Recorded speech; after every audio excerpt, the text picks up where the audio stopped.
Assalamualaikum warahmatullahi wabarakatuh. Perkenalkan, nama saya Ratna Nurhayat Amorian dari kelas 11 MIPA 5. Nah, pada pembahasan kali ini saya akan membahas tentang kolonialisme dan imperialisme yang pernah terjadi di Indonesia.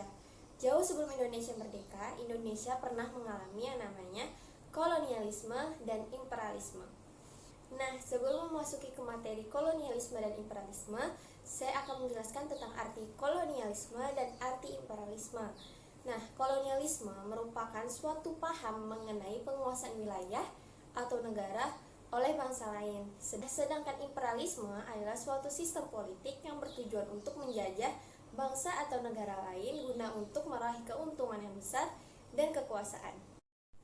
Nah, kolonialisme dan imperialisme ini terjadi di Indonesia dilakukan oleh bangsa Eropa. Terdapat beberapa faktor yang membuat bangsa Eropa melaksanakan sistem kolonialisme dan sistem imperialisme. Nah, yang pertama, jatuhnya Konstantinopel oleh Ottoman membangkitkan semangat untuk menaklukkan pemeluk agama Islam. Nah, yang kedua, memiliki keingintahuan untuk mempelajari alam semesta, kondisi geografis, dan juga bangsa-bangsa lain. Nah, mereka juga memiliki 3 ambisi yang disingkat menjadi 3G atau Gold, Glory, dan Gospel. Nah, goal ini adalah mencari keuntungan sebanyak-banyaknya dengan cara mengumpulkan bahan dan barang yang berharga. Lalu arti glory adalah menyebarluaskan kekuasaan seluas-luasnya.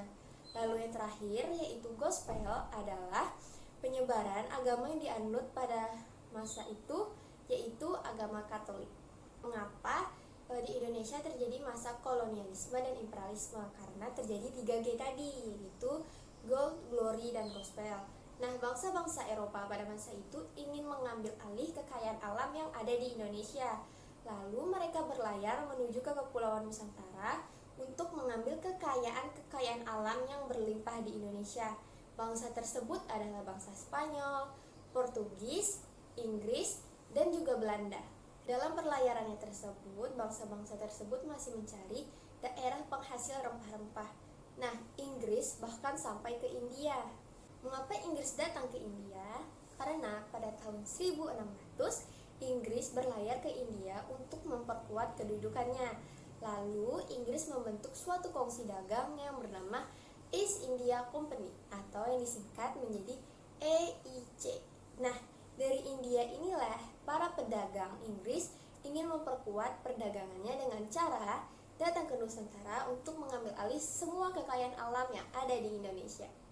Dan di balik itu semua diceritakan juga kemaharajaan VOC, mulai dari lahirnya VOC pada tanggal 20 Maret 1962 dan mengalami kebangkrutan pada tahun 1749. Saat masa penjajahan di Indonesia mengalami kesengsaraan yang luar biasa. Di antaranya mulai diberlakukannya sistem kerja paksa. Rakyat dipaksa untuk bekerja tanpa diupah dan dikasih makan. Hal ini menyebabkan rakyat Indonesia mengalami penderitaan dan kelaparan yang luar biasa. Lalu diterapkan juga yaitu sistem tanam paksa. Pada saat sistem tanam paksa, rakyat dipaksa untuk menanam tanaman yang diperintahkan oleh Belanda. Akibatnya rakyat mengalami kerugian yang besar. Lalu rakyat Indonesia juga dikirim ke luar negeri untuk dijadikan sebagai tenaga kerja. Mereka diperlakukan secara tidak layak di luar negeri. Bahkan banyak dari mereka yang tidak bisa pulang ke Indonesia. Jadi mereka yang melawan dan memberontak, mereka akan mendapatkan suatu hukuman.